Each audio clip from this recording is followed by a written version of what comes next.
नमस्कार मित्रों। Day education channel पर आप सबों का स्वागत है। करंट अफेयर्स की वीकली क्लास है। मंडे टू संडे तक जितने भी इंपॉर्टेंट करंट अफेयर्स होते हैं उसका क्लास हम लोग लेते हैं।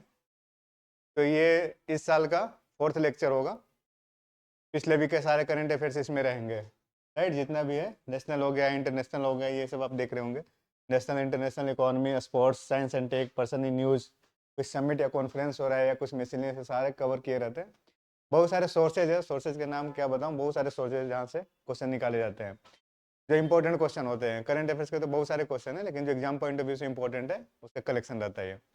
और साथ में इसमें इंपॉर्टेंट क्या होता है, जो ट्रेडिशनल पार्ट होता है वो भी टच किया रहता है, तो वो भी देखिएगा। आज का क्वेश्चन ऑफ द डे क्या है? हाल ही में किस राज्य ने 17 धार्मिक शहरों में शराब की बिक्री पर प्रतिबंध लगाया, बैन लगाया है? ठीक है, आप इस क्वेश्चन का आंसर देंगे, रिप्लाई देंगे, चैट कर लेंगे बीच में। और बाकी क्वेश्चन की शुरुआत हम लोग करते हैं। देखते हैं इस वीक में क्या क्या क्वेश्चन है, इन सब क्वेश्चन से आप लोग गुजरे हैं कि नहीं गुजरे हैं पिछले वीक में। ठीक है, यानी इस वीक में। हाल ही में, पहला क्वेश्चन है, हाल ही में भारत का मुख्य न्यायाधीश संजीव खन्ना, अभी सीजीआई कौन है आपके, चीफ जस्टिस ऑफ इंडिया कौन है? संजीव खन्ना जी हैं। ठीक है, अभी हाल फिलहाल ही बने थे। तो मुख्य न्यायाधीश संजीव खन्ना ने इसे सुप्रीम कोर्ट के जस्टिस के तौर पर शपथ दिलाई, यानी कि एक जज आए हैं सुप्रीम कोर्ट में, जज के रूप में कौन एक आए हैं, है ना, तो शपथ दिलाई है। तो कौन रहेंगे बताइए, आया था कहीं अखबार में आया है सब? जस्टिस विनोद चंद्रन। क्या होगा correct reply? Justice Vinod Chandran. थोड़ा डिटेल्स देख लीजिए। पटना हाईकोर्ट के चीफ जस्टिस रहे विनोद चंद्रन, सुप्रीम कोर्ट के न्यायाधीश के तौर पर शपथ ली, यानी कि पटना हाईकोर्ट के चीफ जस्टिस रहे हैं वो, जो भी सुप्रीम कोर्ट में जगह है, जज के रूप में गए हैं। विनोद चंद्रन के शपथ ग्रहण के साथ सुप्रीम कोर्ट में जजों की संख्या कितनी होगी? 33। और टोटल अगर देखा जाए तो सुप्रीम कोर्ट में टोटल जजों की संख्या कितनी हो सकती है? 33 + 1, यानी कि 33 जज हो गए और एक हो जाए सीजीआई। ये अभी टोटल स्ट्रेंथ है। सुप्रीम कोर्ट का टोटल स्ट्रेंथ अभी कितना है? 34, यानी 33 + 1, जज की संख्या 33 और सीजीआई एक होंगे, टोटल 34, 34 हो सकते हैं। उच्चतम न्यायालय के मुख्य न्यायाधीश तथा अन्य जजों की नियुक्ति कौन करता है? भारत के राष्ट्रपति द्वारा। अपॉइंटमेंट कौन करते हैं? भारत के राष्ट्रपति करते हैं। और हटाए कैसे जाते हैं पता ही आपको? हटाने के लिए क्या है, एक संसदीय प्रक्रिया अपनाई जाती है। संसदीय प्रक्रिया में क्या होता है? लोकसभा और राज्यसभा, ठीक है, ये दोनों से क्या होना चाहिए? 2/3 मेजोरिटी से पास होना चाहिए। 2/3 मेजोरिटी, मेजोरिटी कौन सा 2/3? सेकंड टाइप वाला मेजोरिटी, सेकंड टाइप वाला मेजोरिटी, ठीक है। अलग अलग पास होना चाहिए, दोनों हाउस से, लोकसभा से और राज्यसभा से अलग अलग पास होना चाहिए। उसके बाद प्रेसिडेंट साइन करेंगे। Majority 2/3 majority. सेकंड टाइप वाला मेजोरिटी कौन सा होता है? सेकंड टाइप वाला मेजोरिटी होता है कि यदि मान लीजिए कि 200 सीट है, ठीक है, या 250 सीट है राज्यसभा के संदर्भ में, मान लीजिए 250 सीट है, तो 250 सीट में जितना वोटिंग कर रहे हैं, ठीक है, तो वोटिंग का 2/3 होना चाहिए, प्लस 250 का 50% होना चाहिए। ये हो गया सेकंड टाइप वाला मेजोरिटी, ठीक है। तो ये सब जज के हटाने के लिए ये प्रक्रिया अपनाई जाती है, सेकंड टाइप वाली जो मेजोरिटी होती है। चलिए अगला क्वेश्चन देखिए। हाल ही में किस शहर में अंतर्राष्ट्रीय पतंग महोत्सव का आयोजन किया गया? अंतर्राष्ट्रीय पतंग महोत्सव का आयोजन कहाँ पे किया गया बताइए? इसका आंसर क्या होगा? मंगलुरु, चूंकि अंतर्राष्ट्रीय है, अंतर्राष्ट्रीय और इंडिया में किया गया, इसीलिए क्वेश्चन कई बार पूछ देता है कि इंटरनेशनल लेवल का है चीज। कर्नाटक के मंगलुरु में 2 दिवसीय अंतर्राष्ट्रीय पतंग महोत्सव आयोजित हुआ। और चलिए उतना ज्यादा नहीं पूछेगा, बस ये ध्यान में रखना है। अगला क्वेश्चन है, भारत की सबसे उम्र दराज महिला पर्वतारोही ज्योति आत्रेय, ये इंपॉर्टेंट है, राइट। भारत के सबसे महत्वपूर्ण, सबसे उम्र दराज महिला पर्वतारोही, जो मैक्सिमम, जो सबसे उम्र दराज महिला पर्वतारोही ज्योति आत्रेय 56 साल के ने किस माउंटेन को फतह किया? और सबसे बड़ी बात, भारत के हैं और अभी तक का रिकॉर्ड सबसे उम्र दराज है। कौन से माउंटेन को फतह करेंगे? Mount Vinson. क्या नाम है? माउंट विंसन को फतह करेंगे। एज देख लीजिए इनका कितना है, 56। नाम क्या है? ज्योति आत्रेय नाम है। अब डिटेल्स देख लीजिए। भोपाल की 56 वर्षीय ज्योति आत्रेय ने अंटार्कटिका के माउंट विंसन, कहाँ पे है माउंट विंसन? अंटार्कटिका, ठीक है, अंटार्कटिका के माउंट विंसन के हाई कैंप पर तिरंगा फहराया है। तिरंगा फहराया मतलब भारत के जो फ्लैग है उसको फहराया गया। टेम्परेचर वहां पे कितना था? -52 डिग्री सेंटीग्रेड, ठीक है, -52 डिग्री सेंटीग्रेड, समझ लीजिए कि माइनस है। और तेज हवाओं के बीच इस कठिनाई भरे अभियान को सफलतापूर्वक पूरा किया। बहुत बड़ी बात है -52 डिग्री सेंटीग्रेड में वहां तक पहुंचना। अब तक 7 में से 5 शिखरों पर विजय किया गया है। कहाँ कहाँ की है?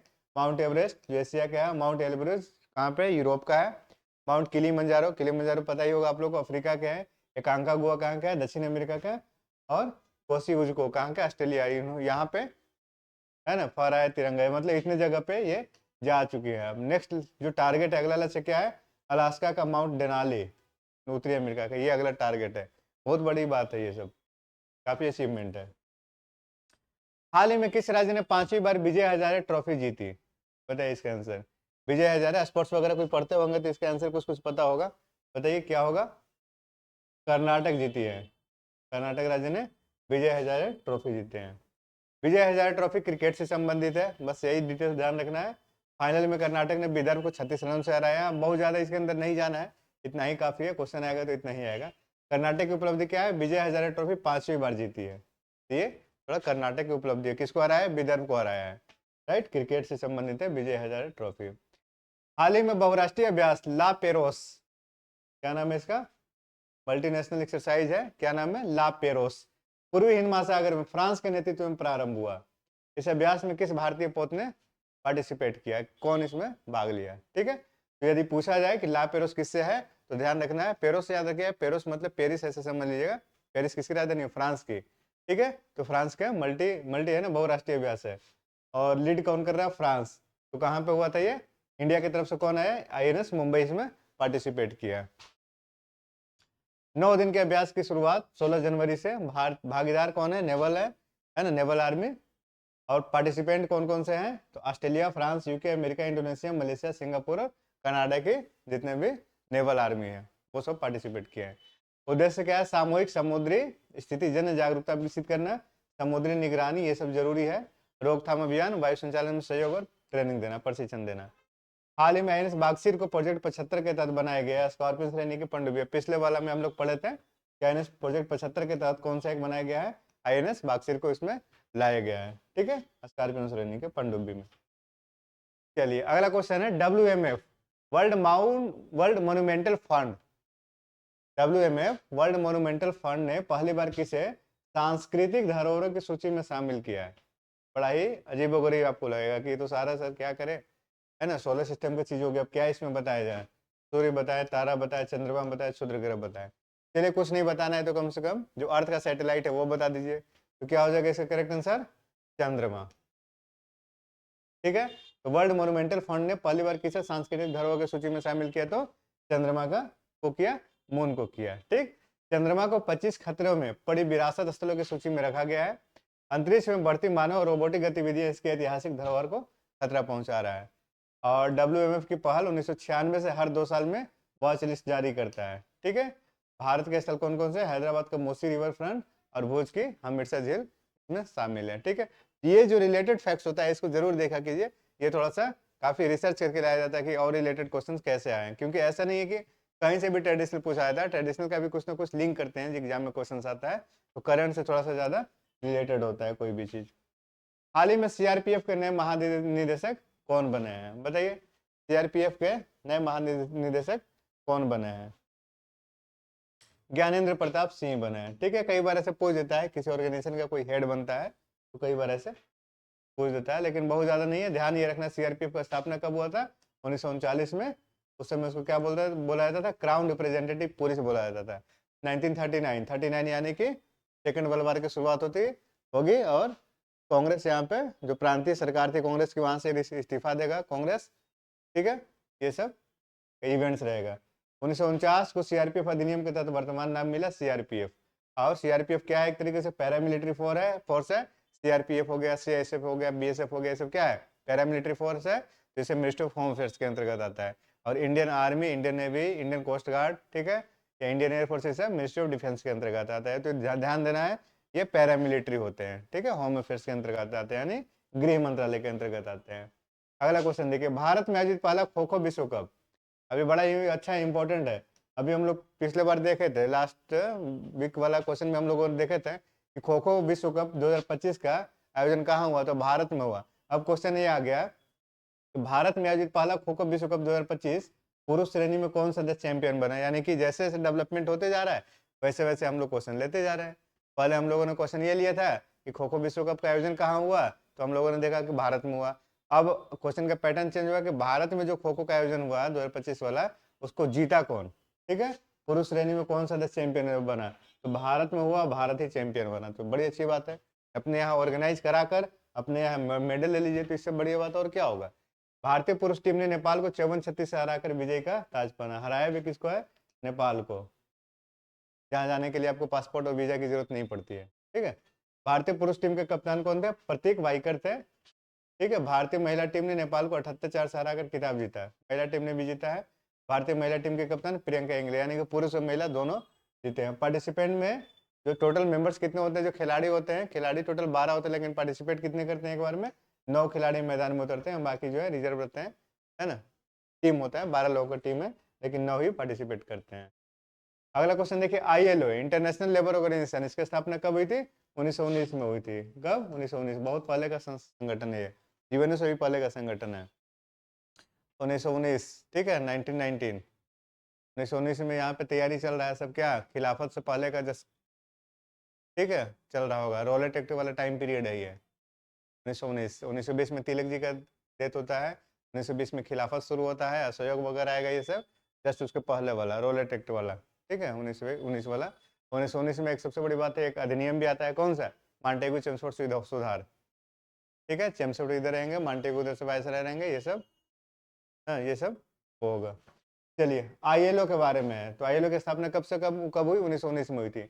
ILO ने वैश्विक रोजगार एवं सामाजिक परिदृश्य रिपोर्ट 2025 जारी किया, क्या, world employment and social outlook, ठीक है, world employment and social outlook. कई बार पूछ देता है कि ये जो है कौन जारी करता है, world employment and social outlook किस संस्था द्वारा जारी की गई, तो ऐसे ही पूछ रहा है, तो ध्यान, पहला यही पहला अपने आप में क्वेश्चन है, ILO द्वारा जारी की गई, ठीक।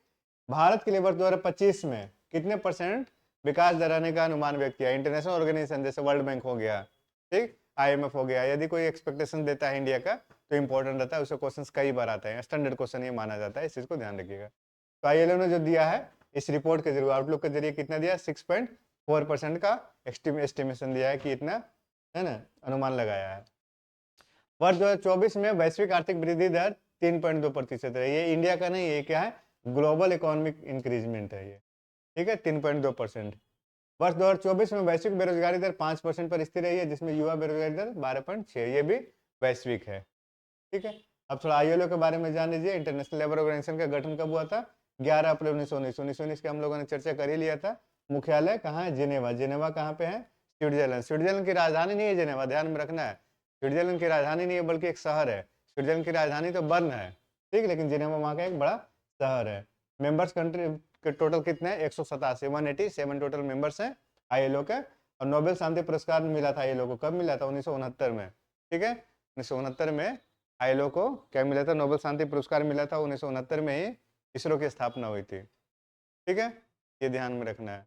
और 1969 में 1969 में क्या हुआ होगा, और 66 से 69 जो प्लान ईयर जो ब्रेक हुआ था, ठीक है, वो चला था 66 से 69 वाला। 1969 में आई थिंक कुछ बैंक का नेशनलाइजेशन भी हुआ था, याद है, 1969 में हुआ था कुछ का, और कुछ का 1980 में हुआ था। ये सब थोड़ा रिकॉल कर लिया कीजिए, कुछ कुछ आता है ये, तभी थोड़ा सा पढ़ने में मजा आएगा सारी चीजें। अगला क्वेश्चन देखिए, हाल ही में भारत रणभूमि दर्शन ऐप किसके द्वारा लॉन्च किया गया, सेंट्रल गवर्नमेंट का कोई ऐप है, भारत रणभूमि दर्शन ऐप है, ठीक है। अभी सारे जो है सारे इंपॉर्टेंट है, कौन है ना इसको लॉन्च करेंगे ये बताना है, कौन करेंगे, डिफेंस मिनिस्टर करेंगे, राजनाथ सिंह है ना, मिनिस्टर ऑफ डिफेंस, अभी इनके हाथ में। क्या है इस परियोजना को, इस परियोजना का रक्षा पर्यटन भारतीय सेना मंत्रालय के सहयोग से विकसित किया गया है, ठीक है।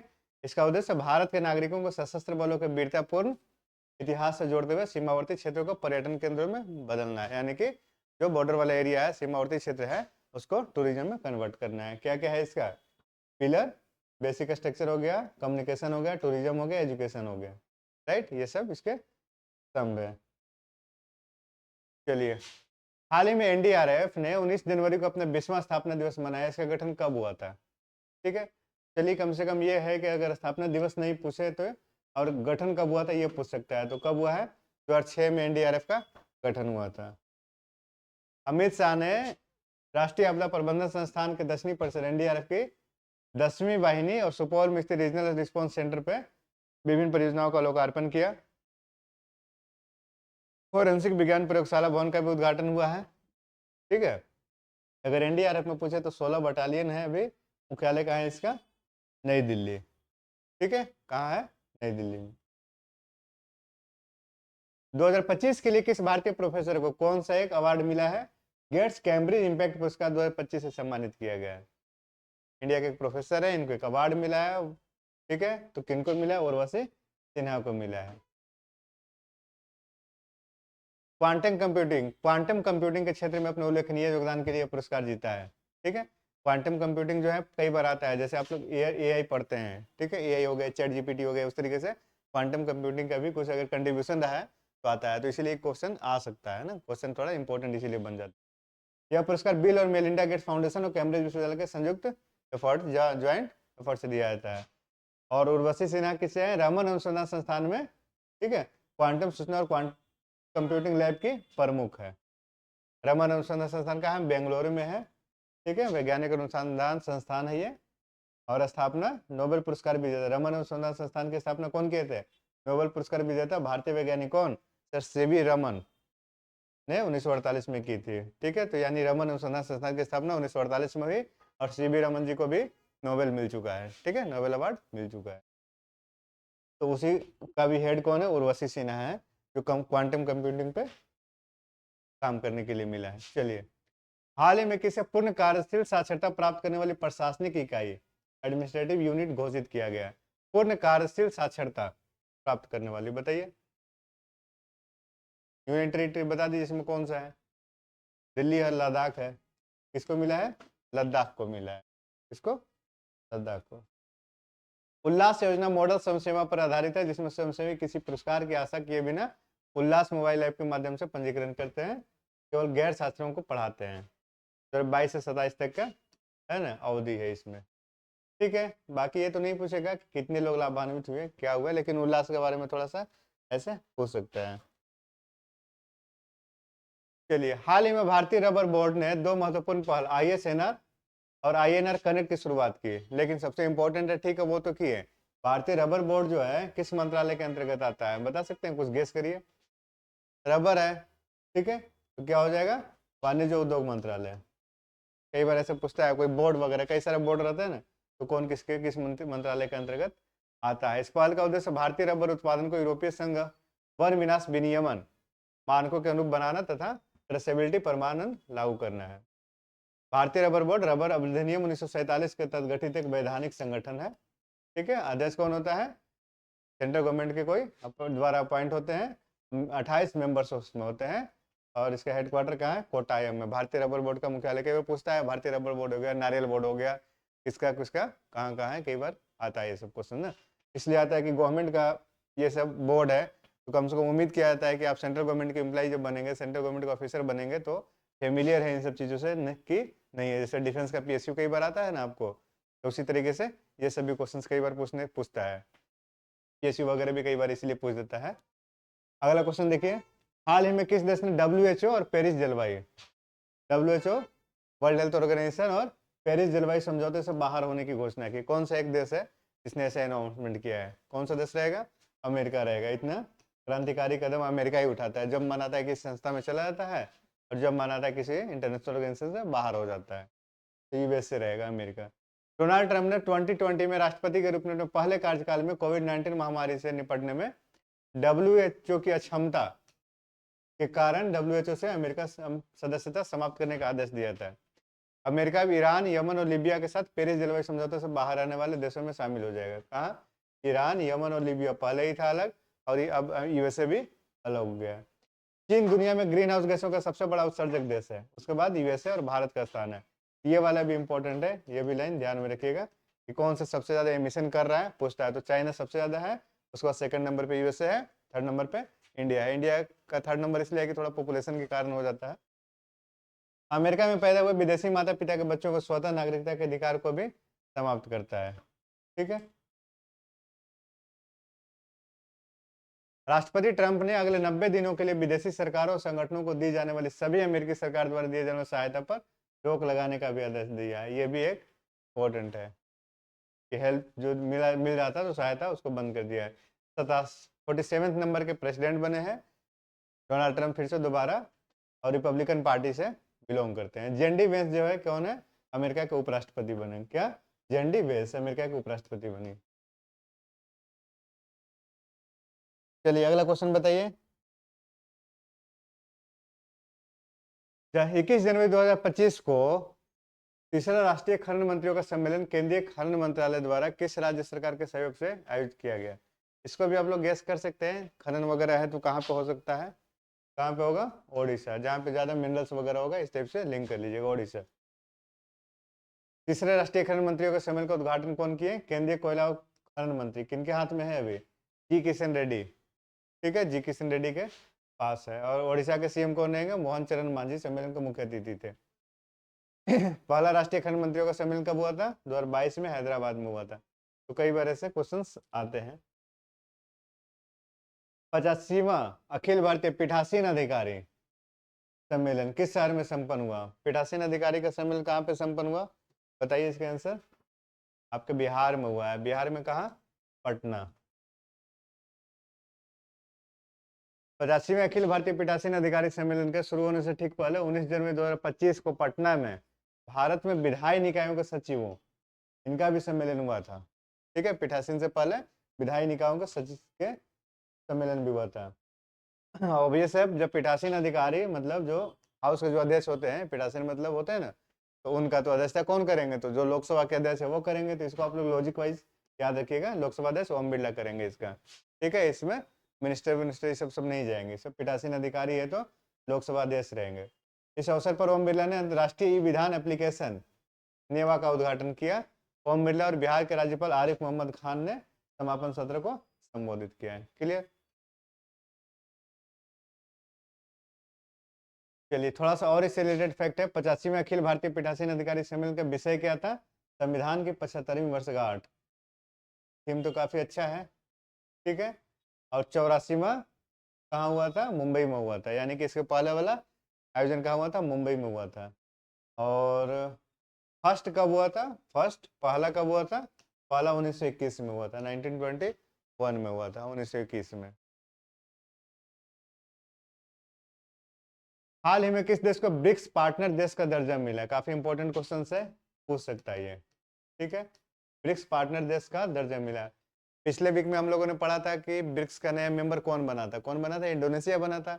अब इस बार के क्वेश्चंस में ब्रिक्स पार्टनर देश का दर्जा किसको मिला? सबसे बड़ी बात है, अफ्रीका की कंट्री है। तो अफ्रीका की कंट्री में कौन हो सकता है? नाइजीरिया। इसकी घोषणा ब्राजील के विदेश मंत्रालय ने की। ब्रिक्स पार्टनर देश निम्नलिखित है। कौन कौन है ब्रिक्स पार्टनर देश? ये देख लीजिए। Belarus, Bolivia, Cuba, Kazakhstan, Malaysia, Thailand, Uganda और उज्बेकिस्तान, ये सब है।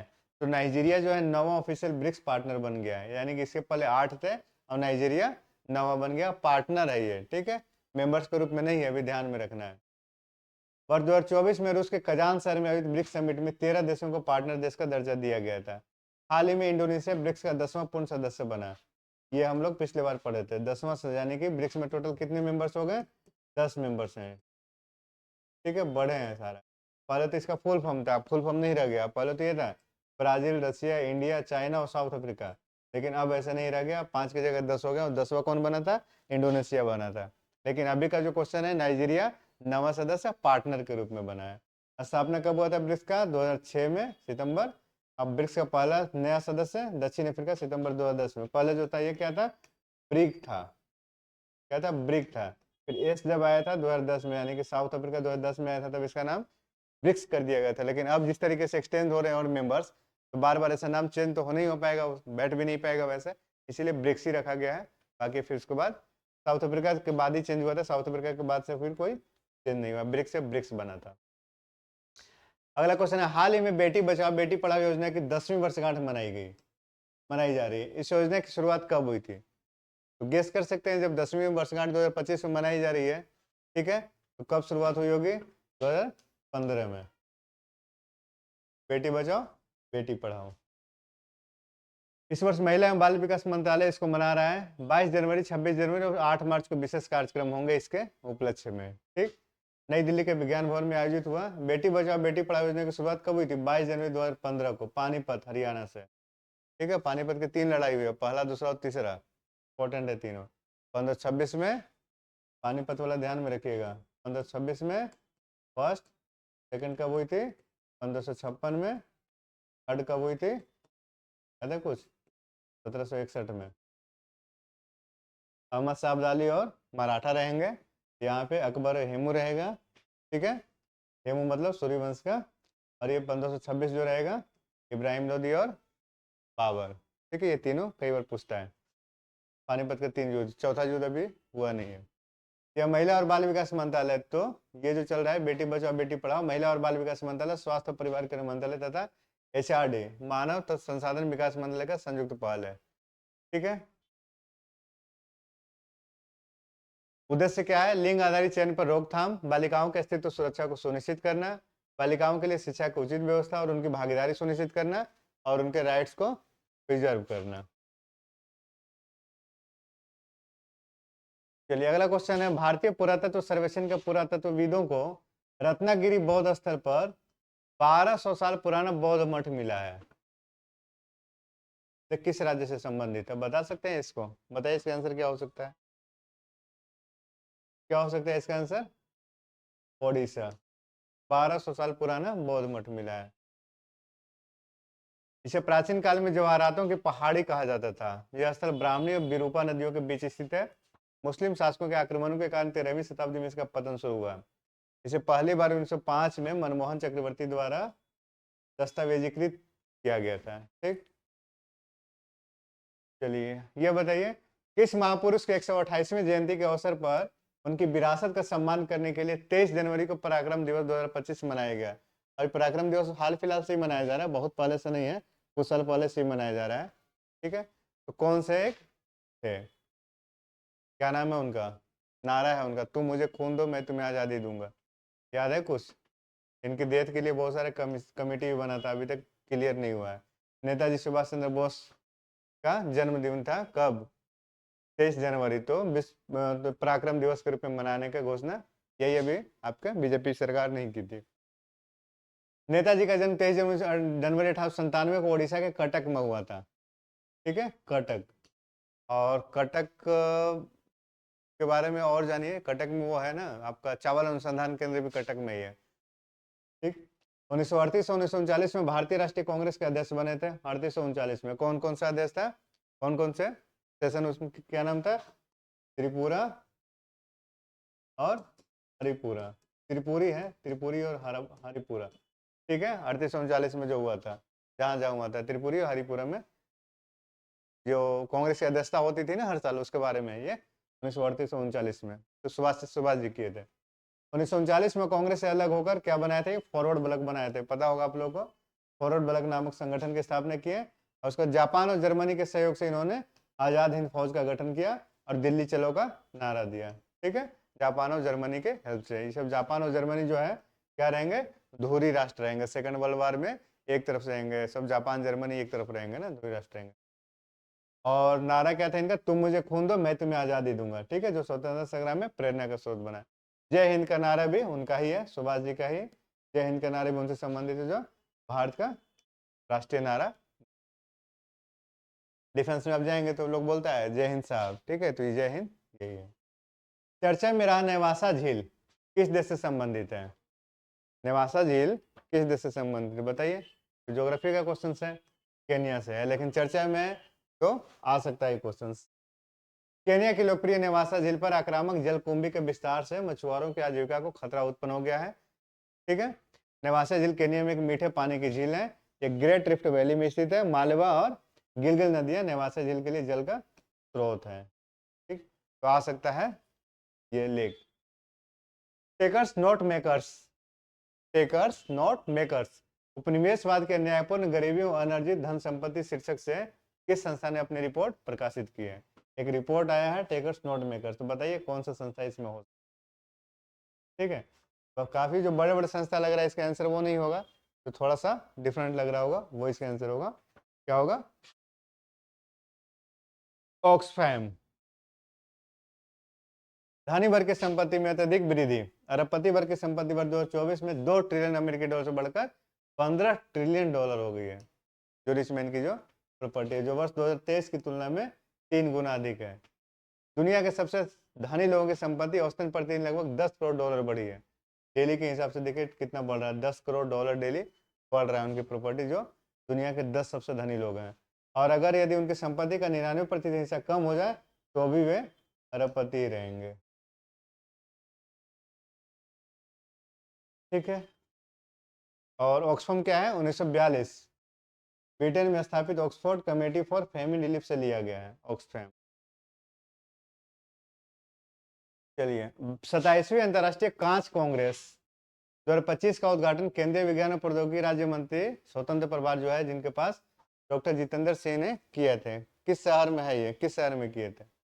कोलकाता में। कहाँ पे? कोलकाता में। 20 से 24 जनवरी 25 तक हुआ था, CSIR। ठीक है, CSIR की संस्था है केंद्रीय कांच और सिरेमिक अनुसंधान संस्थान द्वारा। ठीक। इस आयोजन का उद्देश्य कांच उद्योग के विकास यानी कि उसके रिगार्डिंग है। और ICG ग्लास कांग्रेस एक त्रैवार्षिक कार्यक्रम यानी कि हर 3 साल पे एक बार इसका आयोजन होता है। ग्लोबल फायर पावर इंडेक्स एक इंडेक्स है, कौन सा? ग्लोबल फायर पावर इंडेक्स 2025 में भारत किस स्थान पर है? कितना नंबर पर है? तो 4th नंबर पर है। कितना? 4थे नंबर पर है। भारत 0.1184 के अंक के साथ 4थे स्थान पर है ग्लोबल फायर पावर इंडेक्स 2025 के अनुसार। USA, रूस और चीन पहले, दूसरे और तीसरे नंबर पर है। भूटान जो है सबसे नीचे 145वें स्थान पर है फायर पावर में। और पाकिस्तान 12वें स्थान पर है। ठीक है, तो इंडिया का पोजीशन ठीक ठाक है। और ग्लोबल फायर पावर इंडेक्स 2006 से हर साल जारी किया जाता है क्योंकि इंडिया का पोजीशन 4th नंबर पे है, तो एक अच्छा है ये। चलिए, इंडियन ओपन बैडमिंटन प्रतियोगिता। इंडियन ओपन बैडमिंटन प्रतियोगिता 14 से 19 जनवरी 2025 तक नई दिल्ली में आयोजित किया गया। पुरुष एकल का खिताब किसने जीता? बताइए इसका आंसर क्या होगा? बड़ाई नोवाक जोकोविच थोड़ी बैडमिंटन खेलेंगे, राफेल नडाल थोड़ी खेलेंगे बैडमिंटन। क्या हो जाएगा? Viktor Axelsen. ठीक है, तो वैसे भी ऑप्शन के हिसाब से कट कर सकते हैं। दक्षिण कोरिया की एनसे यंग ने 2025 इंडिया ओपन बैडमिंटन प्रतियोगिता की महिला एकल खिताब जीता। विक्टर एक्सेल्सन का तीसरा इंडियन ओपन एकल खिताब है। ठीक है, ये सब आपको थोड़ा सा रिलेटेड फैक्ट्स है, देख लीजिएगा। बैडमिंटन वर्ल्ड फेडरेशन की स्थापना कब हुई थी? 1934 में हुई थी। और बैडमिंटन वर्ल्ड फेडरेशन का मुख्यालय कहाँ है? कुआलालंपुर, मलेशिया में है। कुआलालंपुर। हाल ही में किस राज्य ने दीनदयाल उपाध्याय भूमिहीन कृषि मजदूर कल्याण योजना की शुरुआत की? कौन सा है? छत्तीसगढ़। भूमिहीन कृषि कृषि मजदूर कल्याण योजना। इस योजना के तहत प्रत्येक लाभार्थी को सालाना 10,000 रुपए की वित्तीय सहायता प्रदान की जाएगी। Annually 10,000 rupees. ठीक है, बाकी ये सब आपको देखना है कहाँ कहाँ किसके किसके है। छत्तीसगढ़ के हिसाब से काफी इंपॉर्टेंट है, कई बार वैसे भी क्वेश्चंस आ जाते हैं। चलिए, अगला क्वेश्चन है 24 जनवरी 2025 को यूपी ने अपने 76वें स्थापना दिवस के अवसर पर किस शहर में हमारा संविधान हमारा सम्मान कार्यक्रम लागू किया? बताइए क्या होगा? हमारा संविधान हमारा सम्मान कार्यक्रम कहाँ पे लागू, कहाँ पे इसको आयोजन किया? प्रयागराज में किया है। यह कार्यक्रम प्रयागराज के अरैल घाटी स्थित परमार त्रिवेणी पुष्प पर आयोजित है। यूपी के लिए थोड़ा इंपॉर्टेंट हो जाएगा ये। ठीक है, और लेकिन इसके डॉक्टर B.R. अम्बेडकर अंतर्राष्ट्रीय केंद्र में उपराष्ट्रपति द्वारा इसका आयोजन शुरुआत किया गया था, मतलब जो उद्घाटन होता है। वर्ष 2025 का उत्तर प्रदेश दिवस आयोजन का मुख्य थीम। उत्तर प्रदेश हर जो स्टेट है अपना डे मनाता है, तो उत्तर प्रदेश डे का जो थीम था इस बार का क्या था? विकास और विरासत, प्रगति पथ पर उत्तर प्रदेश है। और राज्य का नाम परिवर्तन कर उत्तर प्रदेश कब रखा गया था? 24 जनवरी 1950 को। ठीक। और दिवस कब मनाया जाता है ये डे? 2018 से हर साल मनाया जाता है उत्तर प्रदेश दिवस। गृह एवं सहकारिता मंत्री श्री अमित शाह ने किस शहर में राष्ट्रीय शहरी सहकारी वित्त और विकास निगम के कारपोरेट कार्यालय का शुभारंभ किया? बताइए क्या होगा इसका आंसर? मुंबई में। कारपोरेट मुंबई में। चलिए, ये देख लीजिए, रिलेटेड फैक्ट देख लीजिए। देवेंद्र फडणवीस जो है अभी क्या है? महाराष्ट्र के मुख्यमंत्री बने थे। हाल में महाराष्ट्र में चुनाव हुआ था अभी नवंबर में। हालघाट और फोरघाट कहाँ है? महाराष्ट्र में स्थित है। ठीक है, और बाकी रिलेटेड फैक्ट्स ऊपर वाला आप देख लीजिएगा। प्रधानमंत्री नरेंद्र मोदी की अध्यक्षता में आर्थिक मामलों की मंत्रिमंडलीय समिति जो जारी करती है क्या एमएसपी जो जारी करती है। तो विपणन सीजन 2025-26 के लिए, ठीक है, फसल के लिए एमएसपी जारी को मंजूरी दी। किसके लिए मंजूरी दी है अभी, किस फसल के लिए, तो कच्चे जूट के लिए मंजूरी दी है। 2025-26 सीजन के लिए एमएसपी वह दर है जिस पर सरकार किसानों से उनकी फसल खरीदती है। एमएसपी किसानों को उत्पादन लागत से कम 1.5 गुना, ये ध्यान रखिएगा, इससे रिलेटेड फैक्ट्स काफी इंपॉर्टेंट है। 1.5 गुना। शुरुआत कब हुई थी एमएसपी की, 66-67 में, ठीक है, 66-67 में शुरुआत हुई थी। किससे, गेहूं से शुरुआत हुई थी। और कृषि लागत और मूल्य आयोग द्वारा सरकार एमएसपी के लिए सिफारिश करती है, ये भी इंपॉर्टेंट है। और जैसे एमएसपी होता है अन्य फसलों के, उसी तरह गन्ने के लिए क्या होता है, एफआरपी होता है, ठीक है। तो गन्ने के लिए उचित और लाभकारी मूल्य एफआरपी की सिफारिश की जाती है, एमएसपी की जगह एफआरपी होता है।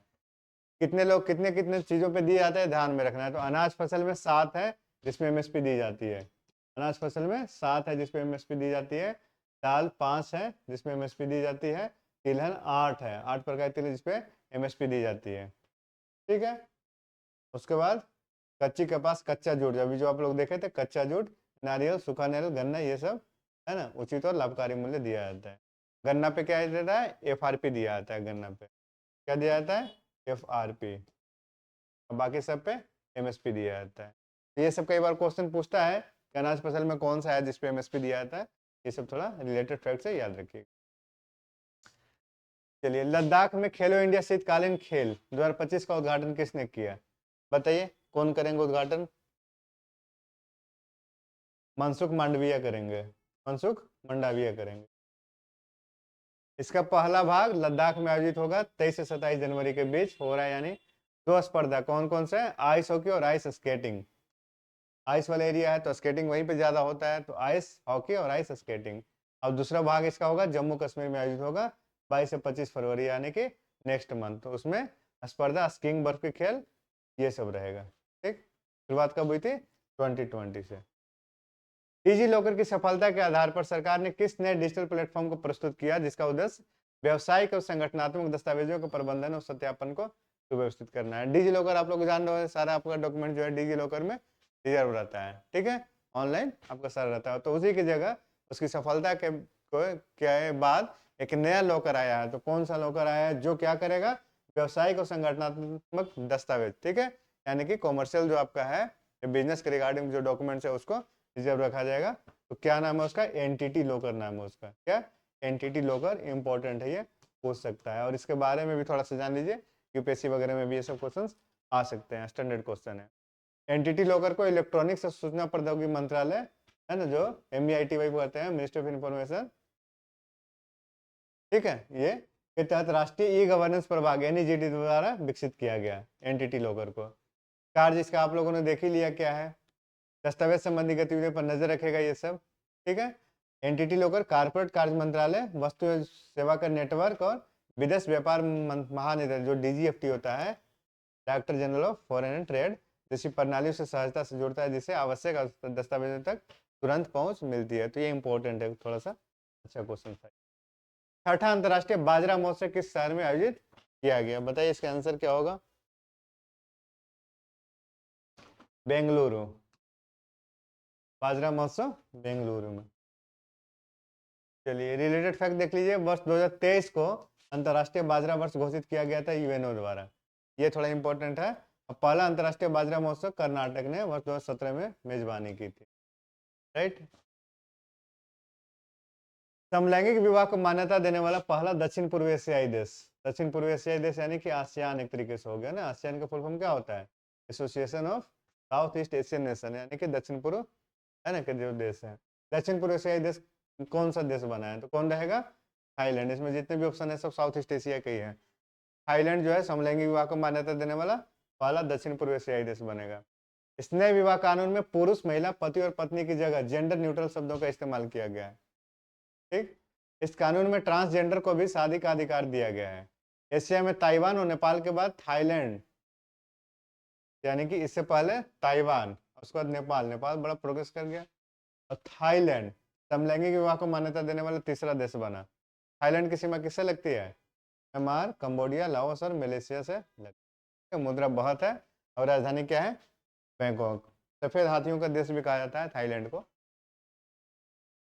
प्रतिवर्ष 24 जनवरी को राष्ट्रीय बालिका दिवस मनाया जाता है, पहली बार कब मनाया गया था बताइए, इसका आंसर दीजिए, किसी को आता है तो। 2008 में पहली बार मनाया गया था। कब मनाया गया था? 2008 में मनाया गया था पहले। राष्ट्रीय बालिका दिवस 2025 की थीम क्या है? सुनहरे भविष्य के लिए बच्चियों का सशक्तिकरण। और शुरुआत महिला एवं बाल विकास मंत्रालय ने 2008 में की थी इसकी। अंतर्राष्ट्रीय बालिका दिवस कब मनाया जाता है? 11 अक्टूबर को। बाल विवाह निषेध अधिनियम क्या आया था? 2006 में। और पोक्सो अधिनियम जो आया था 2012 में आया था। पोक्सो अधिनियम के तहत जो पनिशमेंट मिलता है जो अपराधों से बच्चों का संरक्षण, पोक्सो अधिनियम। ठीक। आपदा प्रबंधन में उत्कृष्ट कार्य के लिए संस्थागत श्रेणी में सुभाष चंद्र बोस आपदा प्रबंधन पुरस्कार 2025 के लिए किसे चुना गया बताइए, किसने कुछ ऐसा बढ़िया काम किया है डिजास्टर, ठीक है, डिजास्टर इवेंट्स में, इसके लिए उसको अवार्ड मिला। कौन सा? सुभाष चंद्र बोस आपदा प्रबंधन पुरस्कार किसको मिला है? INCUIS को, भारतीय राष्ट्रीय महासागर सूचना सेवा केंद्र को मिला। इन्होंने संस्था ने अच्छा काम किया। इसकी घोषणा हर साल 23 जनवरी वही पराक्रम दिवस के समय, ठीक है, की घोषणा की जाती है। 23 जनवरी को घोषणा की जाती है। और 51 लाख रुपए कैश नगद राशि इसमें पुरस्कार, और बाकी चीजें तो जो है ये क्या है, संस्थागत श्रेणी के लिए 51 लाख, व्यक्तिगत के लिए 5 लाख रुपया, ठीक है। और सर्टिफिकेट तो मिलता ही मिलता है, आपको पुरस्कार में पता ही होगा ये चीज। INCUIS की स्थापना कब हुई थी? 1999 हैदराबाद में। आपदा प्रबंधन अधिनियम 2005, कई बार पूछता है कि डिजास्टर मैनेजमेंट के रिगार्डिंग जो एक्ट बना था कब आया था? 2005 में आया था। और राष्ट्रीय आपदा जोखिम न्यूनीकरण डे जो मनाया जाता है 13 अक्टूबर को, ठीक। चलिए, समृद्ध विरासत को संरक्षित करने के लिए कश्मीर में प्रतिष्ठित किन पेड़ों को जियो टैग किया गया? जम्मू कश्मीर के है, कश्मीर में है, किस पेड़ को जियो टैग किया गया बताइए, क्या हो गया इसका आंसर? चिनार। किसको? चिनार। चिनाब एक नदी भी है वहां पे, ठीक है, लेकिन ये है चिनार, वृक्ष की एक प्रजाति। यह परियोजना जम्मू कश्मीर वन विभाग के जम्मू कश्मीर वन अनुसंधान संयंत्र द्वारा शुरू की गई है, ठीक है। चिनार के पेड़ों के जियो टैगिंग के लिए 2021 में इसकी शुरुआत हुई थी। चिनार को स्थानीय रूप में मेपल ट्री और बुइन के नाम से भी जाना जाता है। मेपल ट्री और बुइन के नाम से भी जाना जाता है।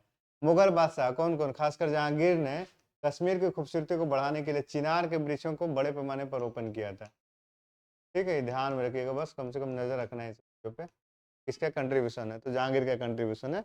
उसने क्या किया था? प्रमोट किया था चिनार के वृक्ष को लगाने के लिए, राइट। चलिए, भारत सरकार ने किस वर्ष तक 10,000 GI टैग का लक्ष्य रखा है? किस वर्ष तक 10,000 GI टैग का लक्ष्य रखा है गवर्नमेंट ऑफ इंडिया ने? कौन सा ईयर है? 2030, 2030 तक 10,000 GI टैग का टारगेट रखा है, ठीक है। बताइए। चलिए, उद्योग और आंतरिक व्यापार संवर्धन विभाग DPIIT के अनुसार अब तक 605 भारतीय उत्पादों को GI टैग जारी किया गया है, ठीक है। तो अभी तक मिला है 605 और हमने टारगेट कितना रखा है? 10,000। कब तक? 2030 तक, यानी कि 5 साल आने वाले 5 साल में काफी ज्यादा हमें GI टैग लेना है। GI टैग पाने वाला पहला भारतीय उत्पाद कौन था? फर्स्ट दार्जिलिंग चाय। फर्स्ट दार्जिलिंग चाय को पहला GI टैग मिला था। GI का पंजीकरण 10 वर्ष की अवधि के लिए वैध होता है, ठीक है। 2030 तक 500 गीगावाट गैर जीवाश्म ऊर्जा क्षमता तक पहुंचना है, यानी कि ये भी एक टारगेट है। रिन्यूएबल एनर्जी में भी एक टारगेट है गवर्नमेंट ऑफ इंडिया का। 2030 तक 500 गीगावाट क्या होना चाहिए? गैर जीवाश्म, यानी कि गैर जीवाश्म ऊर्जा क्षमता तक पहुंचना, यानी कि नवीकरणीय ऊर्जा तक। 2030 तक अपनी ऊर्जा आवश्यकताओं की 50% पूर्ति नवीकरणीय ऊर्जा से करने का लक्ष्य है। अब से 2030 तक कुल अनुमानित कार्बन उत्सर्जन में 1 अरब टन की कमी। 2030 तक अर्थव्यवस्था की कार्बन तीव्रता में 2005 के स्तर की तुलना में 45% की कमी। 2070 तक शुद्ध शून्य उत्सर्जन का लक्ष्य प्राप्त करना। तो ये सब जो है पूरा का पूरा स्लाइड इंपॉर्टेंट है, ध्यान में रखिएगा। 2030 का क्या टारगेट, 70 तक का क्या टारगेट है, ये सब गवर्नमेंट ऑफ इंडिया के टारगेट्स को पूछता है, कई बार ये सब क्वेश्चंस आते हैं। हाल ही में माइकल मार्टिन ने किस देश की दूसरी बार प्रधानमंत्री बने? बताइए किसके बने हैं? आयरलैंड। माइकल मार्टिन किस देश के दूसरी बार प्रधानमंत्री बने? आयरलैंड के। आयरलैंड की संसद को ओइरे चटास के नाम से जाना जाता है। बहुत ही टेढ़ा नाम है, लेकिन आपको ध्यान में रखना होगा। आयरलैंड की संसद को ओइरे चटास के नाम से जाना जाता है। संसद के ऊपरी सदन को एरेन और निचले सदन को डेल कहा जाता है। आयरलैंड में प्रचुर हरे घास के मैदानों के कारण एमराल्ड आइल्स के नाम से जाना जाता है। ठीक है। और राष्ट्रपति माइकल डी हिंगिस, राजधानी डबलिन, मुद्रा यूरो। और आयरलैंड से हम लोगों ने क्या लिया है? डीपीएसपी हम लोगों ने लिया है। डीपीएसपी लिया है ना आयरलैंड से। हाल ही में किस राज्य ने 17 धार्मिक शहरों में शराब की बिक्री पर प्रतिबंध लगाया? जो आपके क्वेश्चन था स्लाइड पे, वही सबसे आखिरी क्वेश्चन था। बताइए कौन सा राज्य है? मध्य प्रदेश राज्य है। लिकर बैन कौन सा? आर्टिकल 47। ठीक है। स्टेट की जिम्मेदारी बनती है कि जो नशा वाला चीज जो है उसको बैन करे, और सिविलियंस या फिर जो अपना सिटीजन है उसके हेल्थ को प्रमोट करने के लिए। आर्टिकल 47। भारतीय संविधान का अनुच्छेद 47 के अनुसार राज्य का कर्तव्य है कि वह पोषण के स्तर और जीवन स्तर को बढ़ाए तथा सार्वजनिक स्वास्थ्य में सुधार लाए। शराब की बिक्री पर पूर्ण प्रतिबंध लगाने वाला पहला राज्य कौन था? गुजरात, फर्स्ट। लेकिन बाद में फिर और भी आए, यानी कि गुजरात के बाद कौन है? बिहार, नागालैंड, मिजोरम, इन लोगों ने भी शराब की बिक्री पर प्रतिबंध लगाया है। ठीक है। और अगर केंद्र शासित प्रदेश में कहेंगे तो केंद्र शासित प्रदेश में तो पूरा का पूरा नहीं है, बट ये है कि लक्षद्वीप में कुछ निर्दिष्ट आइलैंड को छोड़ करके शराब की बिक्री पर प्रतिबंध लगाया गया। तो ये भी एक अच्छी बात है। अगर यूनियन टेरिटरी के संदर्भ में पूछे तो लक्षद्वीप। और अभी जो क्वेश्चन था, क्वेश्चन के हिसाब से कौन था? रिलीजियस प्लस पे। कहाँ पे? धार्मिक स्थल। कितने धार्मिक स्थल? 17 धार्मिक स्थल पर किसने लगाया है बैन? एमपी ने लगाया है। तो एक बहुत अच्छी बात है। तो इस वीक का पूरा का पूरा क्वेश्चन था। ठीक है। 40 के अराउंड करीब करीब इंपॉर्टेंट जितने भी क्वेश्चन थे, और क्वेश्चन के रिलेटेड जो ट्रेडिशनल पोर्शन था उसे भी करा दिया गया है। बाकी करंट अफेयर्स के लिए मिलते हैं next week. Thank you so much class के लिए।